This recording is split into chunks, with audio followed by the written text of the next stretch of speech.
Welcome back, everybody. Today's video is taking a little bit of a dive into the topic of lane duos in the side lane specifically, and what makes a lane duo strong, especially what's happening in this meta. And we're going to take a look into what the pros are currently doing, and I'm going to talk about what I believe to be the most fundamental formulas for what makes a good safe lane and what makes a good off lane, so that you're setting yourself up for success in terms of the pick phase, but also giving yourself a bit of a plan going into the laning phase. I think this stuff can also be easily communicated to someone that you're playing a pub with, even if you're just solo queuing. And I've found that when you're on the same page of what you're going for in the lane, then it's much easier to get someone to kind of align with your vision. It's much more likely. So this video is aiming to give you guys a bit of a vision of what we're aiming for in the safe lane and off lane respectively, especially in the current patch. So let's go ahead and get started. So I'd like to take note that I'm going through PGL Wallachia Season 4, which just happened, and the tournament before that, which was his ESL Raleigh, which also was relatively recent, only about a week or so ago. And I'm going to be taking a look at the formula that teams are using the most often. I think when it comes to win rate of specific combos, it's a little bit misleading, because a lot of times there's like certain heroes that are just super broken, or heroes that didn't end up having the best success rate.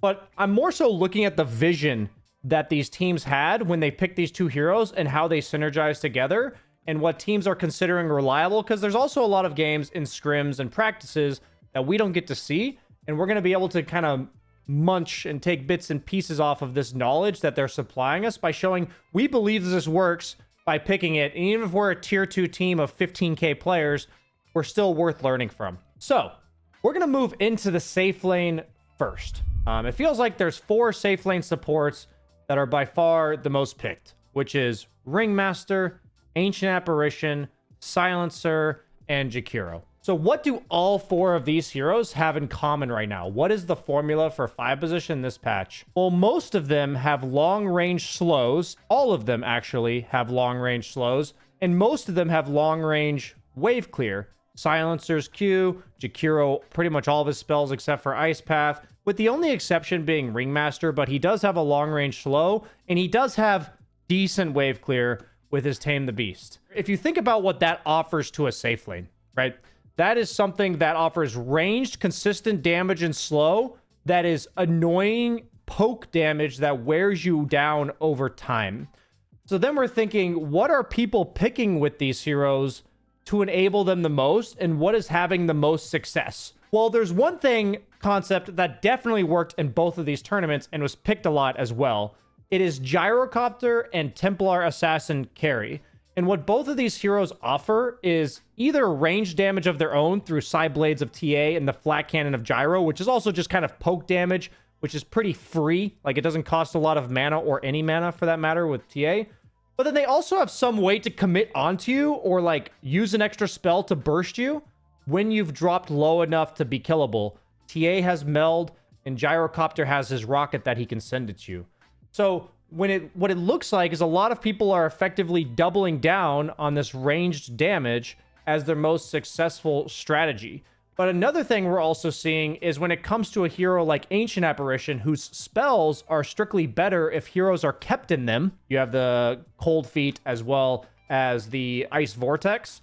Then heroes like PA with a significant slow in the laning phase, as well as Sven with a stun. AA is always paired really well with stuns and slows, especially early on. And it even sets up his ulti for later, but slows in the laning phase are great. So what is the formula that I'm mainly seeing in these safe lane duos? Long range, slow damage coming from the 5 position, paired with a hero that either doubles down on that concept with a lot of harass on their own, or some long range reliable damage that you can burst them with. The Meld Strikes from the TAs, the PA Blink Dagger plus Dagger, or a stun of their own.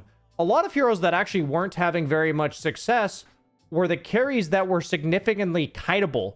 We were seeing Monkey King as well as Ursa not do very well in these tournaments. And even though I talked about the fact that's not exactly what we're looking at as the success of these heroes, but teams started to stray away from picking these heroes very often. So this safe lane, it feels like right now there's a lot of pressure on the safe lane that a lot of offlane duos threaten to just shut you down entirely. So what I'm getting when I read it in these safe lanes from both tournaments is all of this kind of get away from me damage. You know, these are abilities that not only kill heroes or like harass heroes, but they oftentimes hit the creeps at the same time. Like Jakiro's nukes are AoE, Silencer, Gyro Flak, TA Sideblades. These are abilities that clip the creeps as well as the heroes at the same time. So I think we have two archetypes of carries that were working well with these slows. We have heroes that hit significant level 2 power spikes that allow you to kill the hero that's half HP. We saw Morphling, who has his waveform at level 2 to close the gap and kill you. We saw a lot of Terrorblade, who has Reflection plus Metamorph at level 2. We saw a lot of PA, who has Blink Strike plus Dagger at level 2. We have Gyrocopter, who has Rocket plus Flak Cannon at level 2. Sometimes Rocket Barrage, depending on the matchup. And so we're seeing a lot of heroes that come online right at level 2. When we're thinking of carries, not many of them are level 1 heroes right now. So keep that in mind of, hey, you can communicate to your support player or vice versa. Let's play for a level 2 timing and look to take these guys down. Supports right now are primarily taking abilities that casually harass you at level 1. AA's taking Chilling Touch. Jakiro's often just taking his Liquid Fire. And Ringmaster's just taking his Dagger. So after they get to this level 2, Jakiro has Dual Breath to significantly slow you and chase you down. AA has Cold Feet to potentially lock you in a stun and kill you. And Silencer, after leveling Glaives at level 1, has Arcane Curse level 2 to commit onto you and kill you as well. So that seems to be the formula right now for safe lanes. There's very little melee heroes being picked in the safe lane right now. And I think a large portion of that is how easy it is to drag creeps right now and just dodge the lane. So the lane dominance doesn't come from like standing in front of the lane as a hero like Undying or Treant. It comes from if they try to cut, you slow them and do a bunch of damage over time. And if they try to lane, you slow them and do a bunch of damage over time. Not to mention that all of these heroes supply some percentage of damage in teamfights. Jakiro's a massive damage dealer. Ringmaster has control as well as percent damage from his daggers. Silencer has global plus pretty good damage coming out from his Arcane Curse if people are casting any spells in the mid game. And of course, Ancient Apparition, the best support damage dealing hero in the entire game. That also prevents you from healing, so allows you to burst targets, right? And he not only does damage himself, but Ice Vortex buffs the damage of his teammates and allows for amazing combos right now. So I know we're talking about lane duos, but if you're looking at these supports, most of them require one hero to set them up, right? Require one hero that's often not coming from the carry that gives them a stun. So if you see these heroes on your team, especially Ancient Apparition, look for that single point click stun that is going to be stun into kill. The most powerful duo I saw in the entire like game plan throughout the last 2 tournaments was Sand King plus AA. Why? Bunch of magic damage on Sand King that gets buffed up by his Vortex, but most notably, blink, click, stun into Ice Blast. Pretty much every hero in the game dies at 15 minutes. And having reliable ways to kill heroes on this big map is super essential. And since that's also super essential, what else is essential is having saves. So heals, Ringmaster save, Silencer ult to combo break. That's the formula we're looking at right now. So moving on to offlane 3 and 4 position, right? So I found 2 different formulas for what seemed to work really well and what teams were going for. So formula number 1, which is probably more likely to be something you'd want to play in pubs because it's a lot of people generally like to kill people more, is Stunner plus ranged harasser with damage, or support that has stun plus Darkseer. That was pretty much like a lot of what we were seeing. So Centaur plus Muerta was very popular in both tournaments, and that's because Centaur has a pretty reliable stun now that you can move during Hoof Stomp, and then Muerta can like refer you back into the lane and offers a lot of damage herself as a ranged right clicker. And we also saw a lot of Darkseer Tusk, and Tusk offers shards, which prevents people from running away, and Snowball to close the gap, while Darkseer then offers Ion Shell as continuous damage over time. So it's either the melee offlaner stunner guy with the poke damage of the Muerta, very common Wind Ranger picks as well, or it's the stunning 4 position with a hero like Darkseer, who offers a lot of damage over time, or a hero like Bristleback. So these kill-heavy lanes were one option. A lot of times, these kill-heavy lanes are not good until level 2, and they're especially weak. Like, they're really weak level 1. because they need like 2 different spells on 2 different heroes. So especially when it's double melee, it's really important to look to drag that second wave as the 4 position to basically prevent any sort of fighting or trading going on, because these kill lanes often don't trade very well because they're either right on top of you doing a lot of damage or not doing much damage at all. The next formula for offlaners right now that's really popular, and we all love money, guys, is just stacks on stacks on stacks. The offlaners that are super popular right now are also easily first roundable in the draft, because the hardest thing to do as an offlaner is to pick your hero early and just make sure you don't get shit on. You know, if I'm thinking of like a hero like Axe, if you lane against like Monkey King or Ursa or something, it's really difficult for you to get out of that lane because you can't farm stacks until you get items. You need a Vanguard on a hero like Axe in order to farm stacks.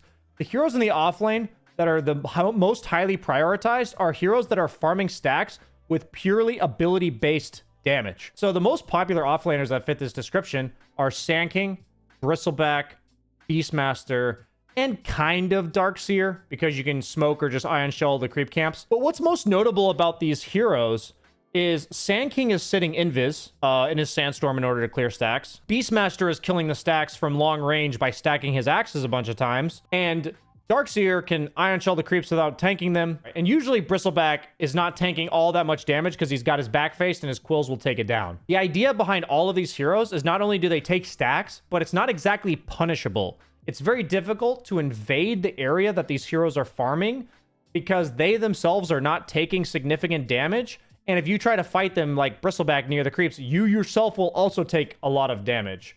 So it's very different than heroes like, you know, Magnus or Axe or something who need multiple items and also take a lot of damage while they're clearing stacks. So what's happening with the 4 positions that go really well with those is a really cool theme that's happening here is we're looking at Wind Ranger, we're looking at Muerta, we're looking at Keeper of the Light, and we're looking at Ringmaster. So you may say, BSJ, all you did was list 4 ranged 4s. And why did you do that? And the important part about this is that all of these heroes have a nuke that they can throw up the high ground without seeing the camps in order to stack them from very long range. So you can think of Muerta's Deadshot, Ringmaster's Dagger, Coddle's Illuminate, and Wind Ranger's Power Shot. All these heroes, if they go early enough, can stack both camps by attacking one, attacking the other, and pulling them. And otherwise, they can stack at least one camp by using their long-range spell from the low ground. This is a nice balance of, you know, not having to take damage from stacking, which melee heroes do have to do, but also minimizing the time that you're away from lane because you can nuke the camp from so far away, and you're also not like significantly slowing the creeps so that they don't leave the camp in time for the stack to go off. So this feels like the formula right now for offlaners. What's really important is you don't have one of these like ranged pokers like Wind Ranger and Ringmaster, not really kill heavy heroes in the laning phase. They're more harassers and pokers. And you put that with like a kill hero only, or that you go like a melee guy like Tusk and you put it with an offlaner that relies on having the support do most of the damage. Something like a Mars, something like an Earthshaker offlane with Tusk. These are heroes that kind of do the same thing. So we're looking at kill combos as one formula for the offlane. Centaur and Muerta being the most common in both these tournaments. And then we're looking at I think the most reliable way to play offlane is to tell your support to stack for you.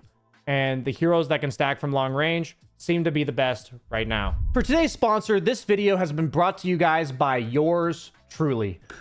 The website that I've made. I have invested hundreds of dollars into bsjdota.com, giving you all of the latest news with Brad G. I mean, BSJ and the coaching content, the YouTube content, the personal content, the Twitch content, a monthly blog, and more. Check it out now.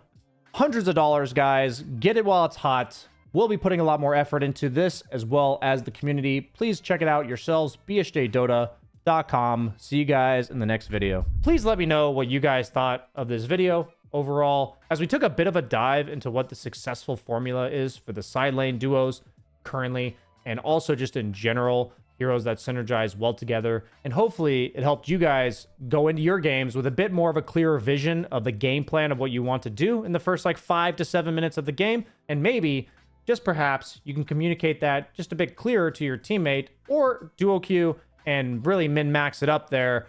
And I look forward to hearing how it goes in your guys' games. Thank you so much for watching. Like, comment, subscribe. See you guys next time.